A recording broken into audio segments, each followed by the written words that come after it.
Cordial saludo. En esta oportunidad vamos a socializar la fase 2 fuentes de radiación con los estudiantes Ángela Dayana Enríquez Ortega, Dani Lorena López Pantoja, Jaiter Steven Hernández Mier, Kevin Andrés Cabrera Córdoba y mi persona Luis Fernando Azaín Castro. Del grupo 33, tutor Joan Alexander Velasco Jaramillo. Primera actividad, cuadro comparativo de exposiciones médicas, ocupacional y del público. Exposición médica. Su definición, exposición de pacientes para diagnósticos o tratamiento médico. Límite según resolución 181-434 del Ministerio de Minas y Energía colombiano. No se establecen límites específicos, pero se deben minimizar las dosis y justificar cada procedimiento. Límite según recomendaciones 2007 de la Comisión Internacional de Protección Radiológica. No tiene límites de dosis, se basa en la justificación y optimización. Límite según las normas de seguridad generales. No tiene límites de dosis, se basa en la justificación y optimización. Exposición ocupacional. Su definición, exposición de trabajadores debido a su ocupación. Ministerio según resolución 181-434 del Ministerio de Minas y Energía colombiano. Límite efectivo de 20 MSV al año, promedio en 5 años, no más de 5 MSV en un año. Límites según recomendaciones 2007 de la Comisión Internacional de Protección Radiológica. Límites efectivos de 20 MSV al año, promedio en 5 años, no más de 5 MSV en un año. Límites según las normas de seguridad generales. Límites efectivos de 20 MSV al año, promedio en 5 años, no más de 50 MSV en un año. Exposición público. Su definición, exposición de personas de público en general. Límite según resolución 181-434 del Ministerio de Minas y Energía colombiano. Límites efectivos de 1 MSV al año.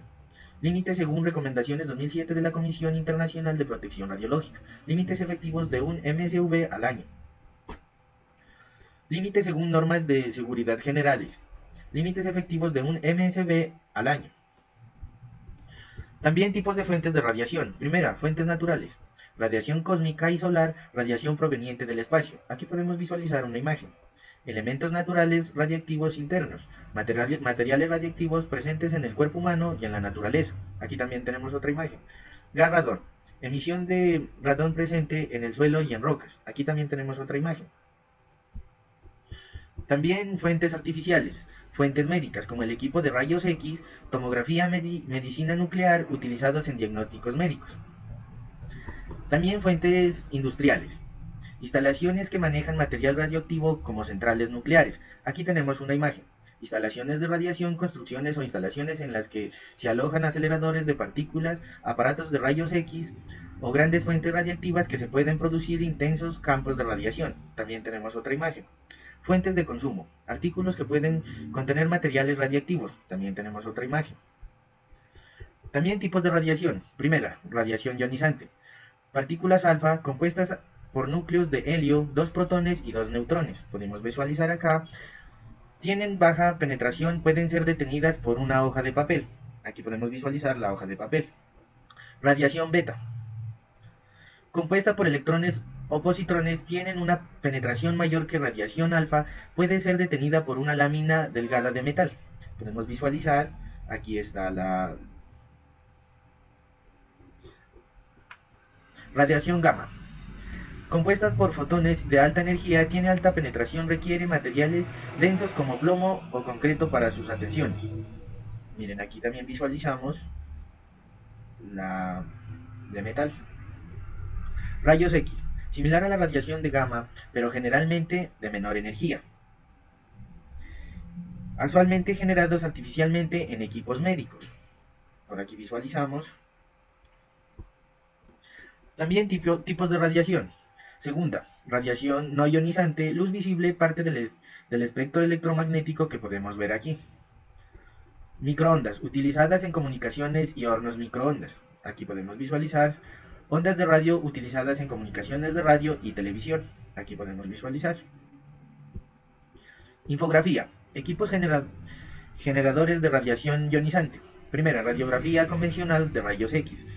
Utiliza rayos X para visualizar estructuras internas del cuerpo, partes principales, tubo de rayos X, generador de alta tensión, colimador, detector de imagen, tipo de radiación, rayos X. Aquí tenemos una imagen. Segunda, tomografía computarizada. Partes principales, tubo rayos X, detector de rayos, estructura circular, consola de control, tipo de radiación, rayos X. Aquí también tenemos una imagen.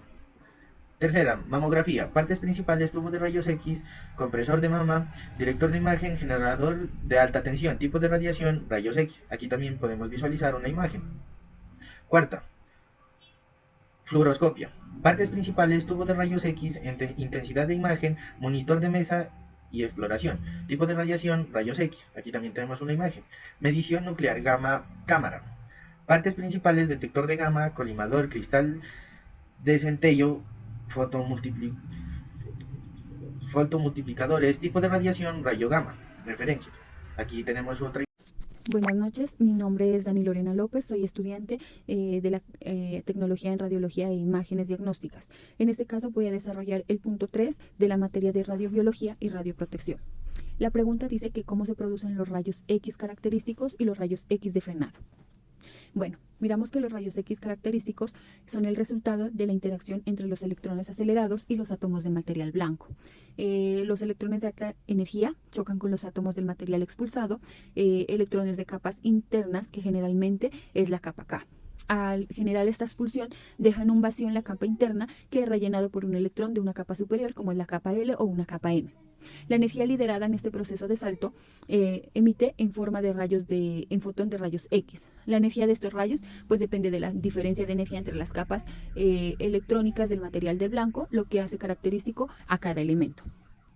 También vamos a hablar sobre los rayos X de frenado. Los rayos X de frenado son ese tipo de rayos X que se producen cuando los electrones de alta energía se desaceleran o frenan, y al pasar cerca de un núcleo de los átomos del blanco, los electrones cargados negativamente son desviados por la fuerza de un campo electrónico positivo del núcleo. Esa desaceleración provoca una pérdida de energía cinética de un electrón, que se libera en forma de fotón de rayos X.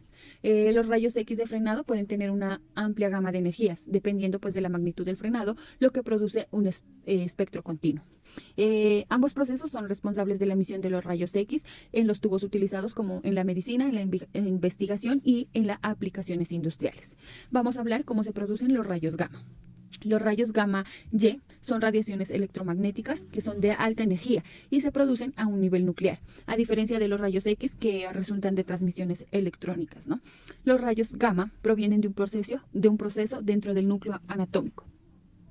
Los principales mecanismos de producción de los rayos gamma son: uno, pues son la desintegración radiactiva, que durante la desintegración de núcleos inestables, o sea, radiactivos, se emiten partículas y energías. En muchos casos, después de que el núcleo emite esta partícula o beta, el núcleo resultante queda en un estado excitado y así alcanza un estado pues más estable, y el núcleo emite una energía de forma de rayo gamma. La desintegración beta es cuando un núcleo emite una partícula beta, o sea, un electrón positrón, y el núcleo se reacomoda y a menudo queda en un estado excitado para volver al estado fundamental de un rayo gamma. 2. La aniquilación de las partículas, que es cuando una partícula y su antipartícula, como un electrón y un positrón, se encuentran, se aniquilan y se convierten en una masa de energía pura. Esta energía pues se libera típicamente en forma de dos fotones de rayos gamma que se emiten en direcciones opuestas. Las reacciones nucleares son cuando los rayos gamma también se producen en reacciones nucleares, como son la fisión, la división de núcleos pesados y la fusión nuclear, que son la combinación de núcleos ligeros. Pues estos procesos de los núcleos forman y pueden pasar en estados excitados y son emitidos por rayos gamma para desexcitarse. La captura de los neutrones, pues es el proceso cuando un núcleo captura un neutrón y pasa por un estado excitado. Luego, pues emite un rayo gamma para liberarse del exceso de energía y volver a un estado pues más estable. En resumen, pues puedo decir que los rayos gamma se generan cuando un núcleo anatómico busca liberar energía tras haber pasado por una transformación como la desintegración radiactiva, la reacción nuclear o una aniquilación de partículas. Estos rayos son extremadamente penetrantes debido a su alta energía. Muchas gracias. Hola a todos, buenos días. Mi nombre es Kevin Andrés Cabrera Córdoba y en esta ocasión les voy a explicar la actividad 5 de la materia radiobiología y radioprotección. Vamos a comenzar hablando sobre la desintegración radioactiva. La desintegración radioactiva es un proceso en el cual un núcleo atómico inestable pierde energía. Este proceso es espontáneo, se puede dar espontáneo y se puede dar mediante diferentes mecanismos, como puede ser la desintegración alfa, la desintegración beta, la desintegración gamma. Pero ¿qué pasa? Cada uno pues tiene cierto su mecanismo, pero lo que se logra, lo que se quiere lograr es tener un estado energético mucho más bajo y por tanto lograr una mayor estabilidad en el núcleo. Comenzando por la desintegración alfa, es en el proceso en el cual un núcleo emite una partícula alfa compuesta por dos protones y 2 neutrones, lo que provoca pues la disminución en su número atómico y masa. Partimos a la desintegración beta, en el que el núcleo atómico emite una partícula beta, que puede ser un electrón o un positrón, al transformar un neutrón en un protón o viceversa. Y tenemos la desintegración gamma, que es en este caso en el que el núcleo emite energía gamma, pero después de haber pasado por un proceso de desintegración, bien sea alfa o bien sea beta, para lograr un estado mucho más estable. Tenemos aquí un storyboard en el que se explica mejor este proceso. Vamos a mirarlo acá. Yo lo tengo abierto. Tenemos diferentes escenarios en este storyboard. Comenzamos por la desintegración alfa, en el que, como lo dije, un núcleo atómico inestable emite una partícula alfa compuesta por 2 protones y 2 neutrones, en el que esto hace que se reduzca el número atómico y la masa, transformándolo en un átomo mucho más estable. Tenemos la desintegración beta, en el que un neutrón dentro del núcleo se transforma en un protón, lo que provoca la emisión de un electrón, una partícula beta, como vemos acá, y también la radiación en cuanto a emisión de rayos gamma, y da como resultado que el número atómico del átomo aumente en 1, convirtiéndose en un nuevo elemento. Tenemos acá el siguiente escenario, que es la captura electrónica, en el que, en el que el electrón de la capa interna es capturado, un electrón de la capa, como vemos acá, es capturado, donde se combina con un protón para formar un neutrón. El número atómico en este caso pues disminuye a 1, generando como tal un nuevo elemento. Tenemos acá la conversión interna en el escenario 4, en el que el núcleo transfiere su energía al electrón más cercano, expulsándolo del átomo sin emisión, aquí lo miramos, sin emisión de rayos gamma. En este proceso, pues el átomo se estabiliza al lograr la expulsión de este electrón. Y por último tenemos la emisión de rayos gamma, que es un proceso en el que el núcleo atómico emite este tipo de radiación después de haber pasado por un proceso de desintegración alfa o beta. Los rayos gamma pues son fotones de alta energía y lo usa para liberar exceso de energía y lograr estabilizarse. Vamos a seguir a la presentación.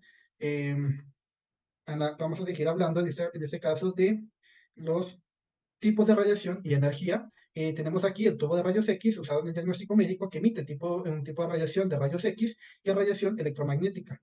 Es energía que emite energía entre 20 kV y 150 kV. Esto pues es variable, ¿cierto? Depende mucho del tecnólogo y los parámetros que le meta al equipo en cuanto al kilovoltaje y el miliamperaje, y se usa para realizar imágenes médicas y obtener pues un diagnóstico, ¿cierto? Mediante la absorción de los rayos X, sí, del tejido de los rayos X, como lo vemos en esta parte. Tenemos la fuente de flúor 18 o F18, que emite un tipo de radiación beta positivo y radiación gamma. La energía emitida en beta positivo, los positrones, tienen una energía máxima de 0.63 MeV, y la radiación gamma, que pues, se maneja en 2 fotones de 511 keV emitidos tras un proceso de aniquilación entre un positrón y un electrón. Este proceso pues, es clave, ¿cierto?, en el estudio de la tomografía para emisión de positrones. Partimos de la fuente de yodo, yodo pues, 131, conocido como I131, que emite un tipo de radiación beta negativo a comparación del otro, que era beta positivo, y una radiación gamma igualmente. En las partículas beta negativas emite energía de 0.61 MeV y una radiación gamma con una energía de 364 keV. En el anterior era de 511 keV. Se usa pues principalmente en este caso para tratamientos de tiroides y en el diagnóstico de la medicina nuclear. Por último, tenemos la fuente de tecnecio 99M o TS99M, que emite un tipo de radiación gamma, ¿sí? Pues es energía de fotón de radiación gamma con energía de 140 keV, como vemos es mucho menor que la de yodo y la de flúor. Pues es por lo que es un isótopo también altamente utilizado en medicina nuclear debido a su corta vida y su capacidad para generar imágenes diagnósticas precisas y de calidad. Eso es todo, muchas gracias. Hola, mi nombre es Jaider Hernández y voy a hablar sobre 3 puntos de la actividad 7 del taller: producción de rayos X, decaimiento radiactivo y desintegración nuclear. Primero, ¿qué son los isótopos y cómo identificamos su número atómico y el número de neutrones? Veremos cómo se calcula el número de protones y neutrones de los isótopos y algunos elementos claves que se usan en la medicina y en la investigación. Primero, identificaremos que un isótopo es una variante de un elemento químico. Todos los átomos de un mismo elemento tienen el mismo número de protones, pero los isótopos tienen diferente cantidad de neutrones. Esto hace que el número de masa cambie, aunque el número atómico siga siendo el mismo. Vamos a tomar como ejemplo el isótopo IR-192. Este número indica que tiene una masa de 192 unidades. El número atómico de iridio es 77, lo que significa que tiene 77 protones. Ahora sabemos cuántos neutrones tiene. Simplemente restamos el número atómico al número de masa, que sería 192 menos 77, que nos daría 115. Así que el isótopo iridio 192 tiene 115 neutrones. Vamos a organizar los datos en una tabla para hacerlo más claro. Ahora que hemos visto algunos ejemplos, podemos resumir el proceso. Primero identificamos el número atómico para conocer los protones, luego restamos ese valor de la masa para encontrar los neutrones. Punto 2. ¿Cómo calculamos cuántos núcleos quedan después de 2 periodos de vida media? La vida media es el tiempo que tarda la mitad de los núcleos de una muestra radioactiva en desintegrarse. Es una forma de medir cuán rápido un isótopo pierde su radioactividad. Por ejemplo, si tenemos una muestra de 20.000 núcleos de un isótopo, después de un periodo de vida media solo quedarán 10.000 núcleos. Después de otro periodo de vida media quedará la mitad de eso, o sea 5.000 núcleos. Así que después de 2 periodos de vida media solo tendremos el 25% de la muestra original. Tenemos como ejemplo el isótopo IR-192, que tiene una vida media de 73.83 días. Si comenzamos con 20.000 núcleos, después de ese periodo quedará la mitad, es decir, 10.000. Ahora si esperamos otros 73.83 días, lo que equivale a 2 periodos de vida media, el número de núcleos se reducirá nuevamente a la mitad, así que después de 147.66 días, solo quedarán 5.000 núcleos. Este mismo principio aplica para otros isótopos. Vamos a verlos en una tabla. Punto 3. ¿Cuánto tiempo debe pasar para que una muestra de isótopos se reduzca en un 75%? Primero, ¿qué significa que una población se reduzca en un 75%? Básicamente, estamos diciendo que solo quedará el 25% de la cantidad original de isótopo. Sabemos que después de 2 periodos de vida media, la cantidad de núcleos en una muestra se reduce al 25%. Eso nos da una pista. Necesitamos saber la vida media de cada isótopo para calcular el tiempo. Tomemos como ejemplo el mismo isótopo IR-192, que tiene una vida media de 73.83 días, y si queremos que la población se reduzca en un 75%, sabemos que 2 periodos de vida media serán suficientes. Así que simplemente multiplicamos la vida media por 2, que sería 73.83 por 2, sería igual a 147.66 días. Por lo tanto, después de ese periodo, solo quedará el 25% de la población inicial de iridio-192. Para que una población de isótopos se reduzca en un 75 necesitamos 2 periodos de vida media. Cada isótopo tiene una vida media única, por lo que el tiempo exacto varía según el isótopo. Aquí hay otros ejemplos que ayudarán a entender mejor este proceso.